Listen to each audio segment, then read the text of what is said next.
Now to prove one of our last little algebraic properties of cross products, if we get two vectors and we dot them and we get 0, they should be orthogonal. Okay, that's something we know. So if I take a vector u, that's some generic a1, b1, c1, a vector v, that's a generic a2, b2, c2, so these are different now, and let's do the cross product for these two right here. So unlike last time where everything canceled because we crossed it with itself, we're going to cross it with something different. So you can imagine here we're just going to have a bunch of variables, some with sub 1, some with sub 2s.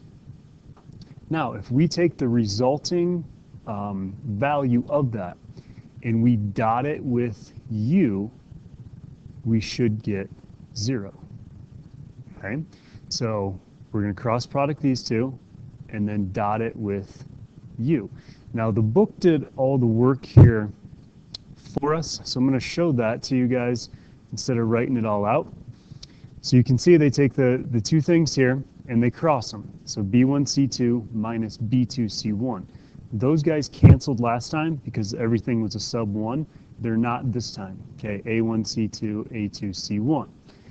Now if we take that resulting vector and dot it with u, let's see what happens. So the a1 gets multiplied through this guy, the b1 gets multiplied through this guy, and the c1 gets multiplied through this guy. What happens is you end up with everything canceling. Okay, if you actually did all this out and you got all the products. So since two vectors are orthogonal if their dot product is 0, it follows that u and u cross v are orthogonal. Okay, and then the same idea is you could do v dot with u cross v. So that goes back and proves kind of our whole definitions here. As long as vectors u and v are not parallel, they're going to form some plane. Okay, if they're parallel, they can't really form anything. But if they're in space and you have any two vectors, they're going to cut out some plane. So that means if they're able to cut out a plane, the cross product will be that vector orthogonal from it. Okay, so that's kind of a little introduction here to cross product. It's kind of our last little thing here.